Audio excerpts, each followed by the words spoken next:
Le jeu vidéo était en fête ce week-end à Luçon à l'occasion de la 6e édition de la fête du même nom. Une fois encore, l'association Vendélanne, organisatrice de ce salon, avait bien fait les choses en regroupant sur un même lieu tout ce qui se fait de mieux en matière de jeux vidéo. Et c'est bien là le but de cette fête, promouvoir ce sport et donner accès au public à toutes les nouveautés. L'objectif, c'est de proposer 3 points importants. Un espace animation qui est ouvert gratuitement au public. J'ai donné accès à tout le monde aux dernières nouveautés sur console et PC et de faire découvrir d'autres choses également sur le jeu vidéo. Tout ça gratuitement. Deuxième aspect, c'est la partie tournoi. Promouvoir le sport électronique en fait en organisant des tournois à notre échelle, mais toujours dans un objectif de proposer l'e-sport en fait, pour qu'au fur et à mesure en fait, cette discipline devienne officiellement reconnue comme un sport comme toutes les autres existants. Et pour toucher toujours plus de public, la fête proposait cette année encore différentes nouveautés. En termes de nouveautés, déjà on va avoir sur les consoles plutôt traditionnelles des jeux récents et nouveaux qui permettent de découvrir les dernières versions de ces jeux vidéo. On a intégré également tout un pôle sur les consoles dernière génération Xbox One et PS4 pour montrer justement les nouveautés graphiques qui sont offertes par ces dernières consoles et puis permettre aux gens de les essayer. Voilà, c'est encore sur un budget un petit peu important, donc c'est bien de pouvoir les essayer, de les découvrir.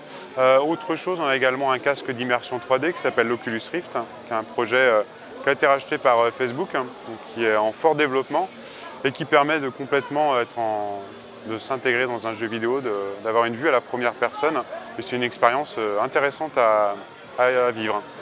Les derniers points, la partie jeux vidéo et mobilité en fait, qu'on a avec la console Mojo de chez Mad Catz, une console sur Android et qui permet de voir un petit peu les jeux vidéo autrement. On les connaît aussi sur les smartphones et tablettes, donc là c'est vraiment une mini console qu'on peut balader partout et qui permet de découvrir les jeux vidéo en mobilité. Et pour cette 6e édition, la ville, à travers son service jeunesse, avait mis l'accent sur la prévention.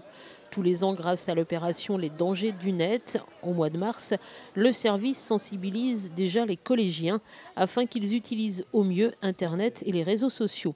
Cette fois, les parents étaient visés.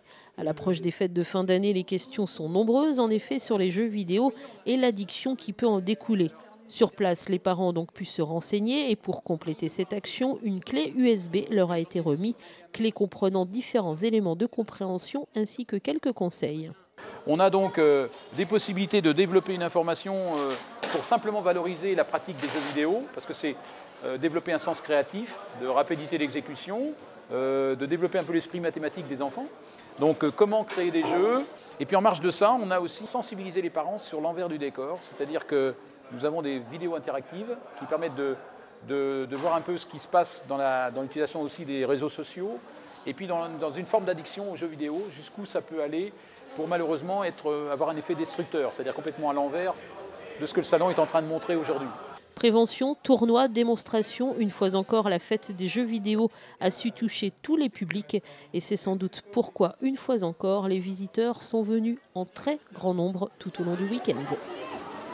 Ça va bien. Oui, tu es mon père. Ta mère.